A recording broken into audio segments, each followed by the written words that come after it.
I'm going to ask you a question that may be hard to answer. Maybe it's easy. But you've seen a lot of intimate relationships work and fail over 35 plus years, right? Yeah. What's the percentage of people in your mind who are in intimate long-term relationships are actually happy most of the time? So I have two ways of answering. Yes. The first one is cultural. Your definition of happy and thriving and fulfilled is probably very different than many other cultures. Sure. Where being healthy, Right. having enough to eat, Yeah. having children, having good grandchildren, jobs, yeah. having good jobs, being respected in the community Is happy and thriving. is happy and thriving. It's not about you and I are talking on the couch and I'm pouring my heart at you Yeah. and you are telling me I'm the best thing that's ever happened to you in your life and all of that. Okay, so That's one version. That's yeah. one version. Is Okay. you have got to look at the word happiness and thriving really in a cross-cultural Okay, context, I like that. because a lot of us, by the way, who have the new definition, have parents who think about marriage and what is a happy marriage with the other definition. And I'm wondering, that maybe we are so unhappy because we want so many other things that are maybe not part of marriage. We have such high expectations. We have super high expectations. We want everything. We want a partner to be an entire community. My best friend, my trusted confidant, my passionate lover, my intellectual equal, my co-parent. And on top of it, I want with you to deal with all the vicissitudes of the everyday life and all of All what we need to get to, all responsibilities of that. And then we should also be passionate, great lovers, fantastic Travel the world, travelers. yeah. Exactly. And very few Go of us. dancing every right. week. And yeah. So Eli Finkel has a best answer for you on that. Okay. He's a researcher on marriage, and basically what he says is that the good relationships of today are better than the relationships of history, but they're very few. Because what you call that happiness is the top of the Olympus. It's climbing the mountain, and at the top of the mountain the view is fantastic, but the air is also thinner, and not everybody can climb the mountain. The people who get to the top, their top is probably better than the tops of the past. Wow. And now what is the top? It used to be that marriage was for survival. Then it became a romantic enterprise. And it became what I call the service economy, from the production economy to the service economy. You want children, but no longer just 8, so you only want 2. So sexuality becomes for pleasure and connection, so it becomes a service economy. It's no longer a production. Right. And then from there you go into identity, which is what? I want to become the best version of myself, and you're going to help me do so. That's the identity story of marriage. And that goes up the Maslow ladder. Now, if I ask the question differently, I actually wanted to write that very article. About 10, 15 years ago, I set out to write a piece, what are creative couples? And do you know, because creative was the word I was interested in, not so much happy, passionate, Sure. but creative, meaning not stable, not solid, but what is this thing, creativity, the spark? And I went and I asked almost 100 people, do you know couples that inspire you? Do you know couples that you think have that spark still? And the frightening thing was that the majority of people could sometimes come up with 1, maybe 2, and that was it. Wow. They knew people who were very good at renovations, and people who were great parents together, and people who were great business partners together. But that whole that package. you talk about, Yeah. there were very few. And I thought that is so sad, because here we are, we want something. I mean, if I say good business partners or business leaders, you would give me 10 people who you think inspire you to run a company, or authors or musicians, or we all have a long list. Who can say what's your favorite musician? I mean, most of us have more than one. When it comes to intimate relationships, people have very few models. Now, maybe it is because what they want is so high that there is very few models, actually. And that's probably the challenge of intimate relationships today. So how do we create that in an intimate partner? Or is it setting a lower expectation for what we want so that we don't? It's both. I think sometimes if you lower your expectations, you're much better off, no doubt. Calibrate. So back to Eli Finkel's research. calibrating expectations is probably one of the three main things for what he calls successful relationships. Wow. And calibrating doesn't mean you lower your expectations necessarily, but you also diversify them. You don't ask one person Be everything. to give you what a whole village should actually give you. Right. Okay. That was the first thing. What's the second? You said there's three things? So one is the calibration of the expectation, two is the diversification, and three, which is the one that very much speaks to me, is doing new things. That With your partner? With your partner. That if you do the things that you enjoy, that's really nice, that's comfortable, that's cozy, that solidifies the friendship. But if you want to create intensity, it demands risk-taking, doing new things outside of your comfort zone, a little bit more on the edge. How often should we be doing new things with our intimate partner? I think as often, look, the answer to this is very simple. Often enough, but not too often that you become chaotic and you dysregulate. Right now you're asking me a systemic question. This is true for an individual, a relationship, or a company. If you don't change or grow, you fossilize and you die. If you change too much, too fast, No stability. Yeah. there's no stability, you go chaotic and you dysregulate. Right. So how often? It depends on where you are at in your life. Are you the two of you? Do you have kids? Do you have little ones? Do you have aging parents? Are you taking care of somebody? What else is going on here? We'll tell you if this is a period where you need more stability, or if this is a period where it's time to go and be curious and explore and discover and go into the world and launch. Right. If you're a young 30-something female, I get this all the time from a lot of women who reach out to me, who are ending relationships that were really stressful for them, or they've been single for years and they're trying to figure out how do they find the right person, or how do they create the right relationship for them that's going to be a long-term partner. If you're a female in your young 30s, what should they be thinking about? Like, should they be focusing first on themselves, growing themselves, or what are the things they should be looking for in the right partner? Right. I just wrote my current blog, which is a little bit of a critique of this taking care of yourself first. Okay, yeah. So, Give it to me. because you learn to love yourself in the context of your relationships with others. You know, this idea that you go first to work on yourself here and then you prepare this nice little package and you bring it to relationships, that is completely off, actually. Wow.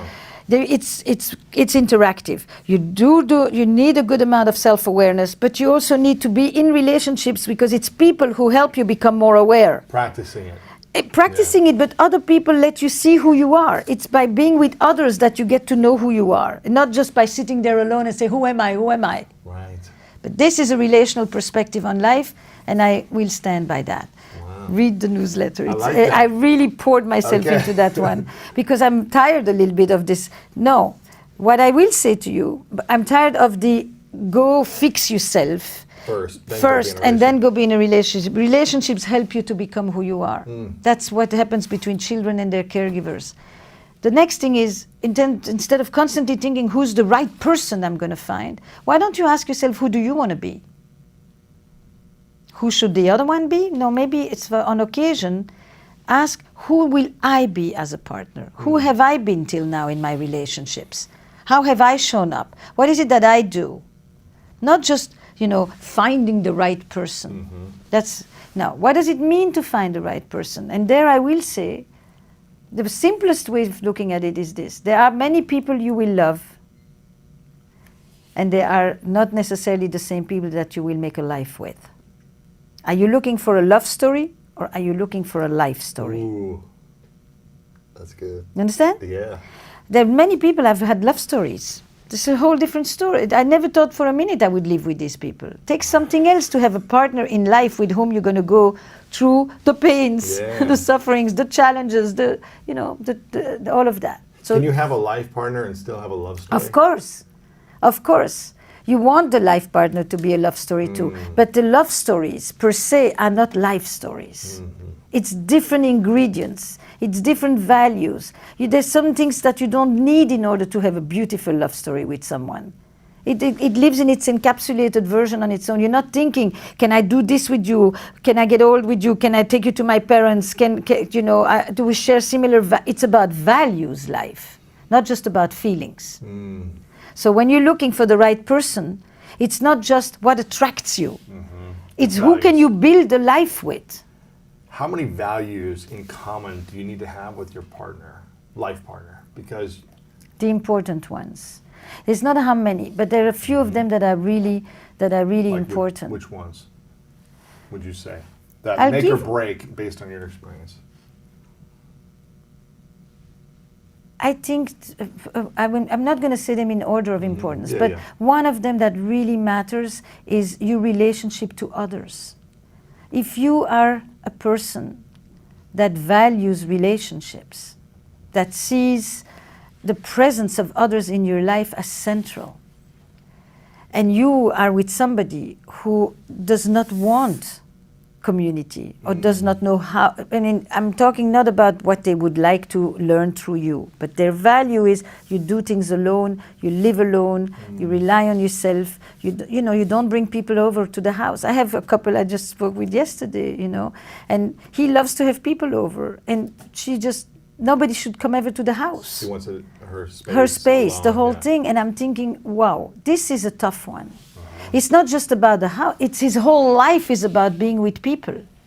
And her whole life is about not being with people necessarily. That's not how she experiences it. Now the question is she drawn to more of what he has to offer? And is he drawn to more of what she... If these They are both want a little totally... more, yeah. Then okay, it's different values come together and they mix and match. Yeah. But if you have these two separations like that, so That's that's very one. challenging. One of Wow. the beautiful Okay. questions I ask in How Is Work is, were you raised for autonomy or were you raised for loyalty?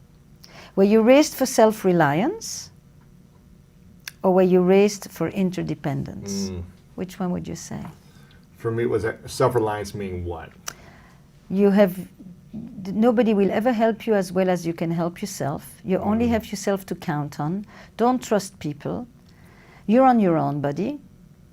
Or raised for loyalty Interdependence, loyalty. You're family, never team. alone. There's people around you. You owe others. Others are there for you. Relationships is what makes you. I think I was both, based on like circumstances. Correct. And, like, The lessons, circumstances made you reliable because Yeah. you were alone with mom, but the messaging was, you Of have course. me. Yeah, of course. Okay. Yeah. So I think both. I think that question is a fundamentally Wow. interesting question Okay. that people can ask themselves when they partner in business and in love. Raised for self-reliance or loyalty? Yeah. Okay. Interdependence. Do you see yourself as connected to others, and it's your connections that give you a sense of anchoring, meaning, relevance, importance, That's all good. of that? Or do Okay. you see yourself as fundamentally on your own? On your own, I think gotcha. travel, curiosity, you often will have a complementarity between one person who is curious and eager to discover and goes on, and then Yeah. another person. Your question Who about wants to be alone or doesn't want to travel, wants to stay doesn't home. want, but it's also likes comfort, likes repetition, likes the familiar. I think the religious values. If you have a person who those matter a great deal. Children. Do you want family or do you not want family? If you want a family, then make sure that you find someone who wants a family. Right. Otherwise, What what's the point of being like What are you partners? going to do? Try to convince some, Now, I don't think you have to have the same values on everything. I think you have to have a similar outlook on life. Which is? A vision, like exactly the same as a vision. Do you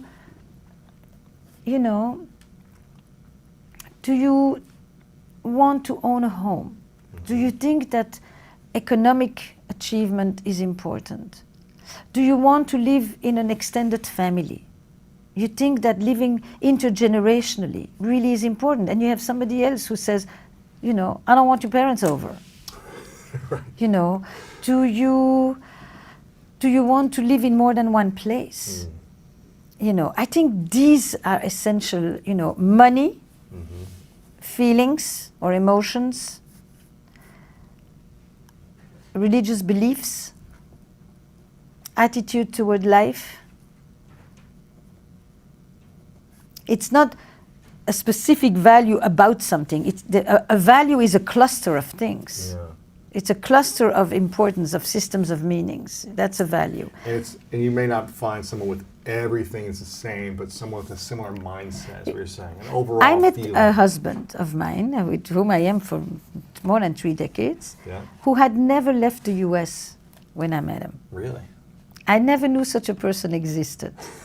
Coming from Europe, that was unheard of He for lived us. in Europe? No, he lived in the States. Oh, he lived in the States. He was American. I came from Europe. In Europe, you travel everywhere all the time, even if you have nothing. Bus, You work train, 1 month, plane. you get the money, and then you go to the next country, which is 2 hours away. Yeah. So never I traveled outside of he the had US. never been outside of the U.S. Yeah, he will always tell me he'd been to the Virgin Islands. Okay. But for the rest, and I thought, oh my God, how does one, who is such a person? But I knew it was because of the circumstances of his life, and that if he could, he would, and he was intensely curious. If you just said, oh, he's never traveled, then you misinterpret. You don't want to just look at the manifest thing of, you want to say, and behind this, is there someone who would actually like that, who just hasn't had the opportunity, and is curious and just says, let's go. So don't get fooled just by what you see. Right. Find out what is the belief behind it, the aspiration, the longing, the interest, and then you get a sense of what is the value. Do you think it's, I want to go back to expectation. Do you feel like we should lower or should diversify expectations, or what did you say the word was? Calibrate. Calibrate expectations, or should we be finding someone that can reach that expectation that we want? No, I think You think it's just impossible? I think you need to calibrate. Calibrate. Always calibrate too. You right? calibrate. You constantly will be disappointed. Do you know a single relationship where you haven't been disappointed? No. Okay. I mean, disappointment is, which can lead to suffering, is part of a relationship. The minute you have a relationship, you have an expectation. That expectation means that you want something, love, closeness, intimacy, partnership, business affiliation, you name it. It creates dependence. The moment you have an attachment, you have dependence. That dependence means that you have power, or I have power. If I expect something from you, I confer power on you. You have power over me, I have power over you. By definition, there will be moments when that power doesn't go in the direction that I want. And I'll be disappointed. I'll be disappointed. Is there a single child that didn't have a disappointment from their parents? No. It doesn't exist. Right. This idyllic thing you're talking about, it doesn't exist. The next thing is, what do you do with that disappointment? A, can I come tell you, I'm really disappointed. You let me down. I thought we were in this together. I trusted you. And you say, I see your point. Or do you say, what the hell are you talking about? You're just inventing this. You're delusional. None of the, and everything in between. Yeah. That's how you do a relationship. It's really based on the repair. It's not based on the... It's how we heal the disappointment. Yes. It's how you repair all these breaches, Yeah. moment by moment. You come back, and the repair is not, I'm so sorry. The repair may sometimes be, hey, do you want a glass of water? Right. Or, hey, did you see this article in the newspaper? John Gottman has this very interesting thing about that. He says the repair is not that you come and you do a mea culpa, it's that you do what he calls bids for connection. You show the other that they still matter. I brought a newspaper in at a time when we still had newspapers. That was one of his examples. I brought a paper in. Like, I think of you. I'm pissed at you. You just annoyed me. We just had a spat. But you're still... I still care about you. I still care. value You're still in you. my life, I still respect you. So it's how we repair disappointment on a daily or weekly or monthly basis. Minute sometimes. Is the success of the relationship. And that means also how you come and you say, you take responsibility. Yes. Right. I actually think that taking responsibility is the ultimate freedom. Really? I messed up. I shouldn't have done this. Can I do that? It really is being accountable. And if you want to learn more about mastering relationships, then make sure to check out this video right here. I was in a relationship in which when I did one thing bad, it was so overblown and I felt like everything else was being disregarded. That's a sign of a distressed relationship in and of itself. Interesting.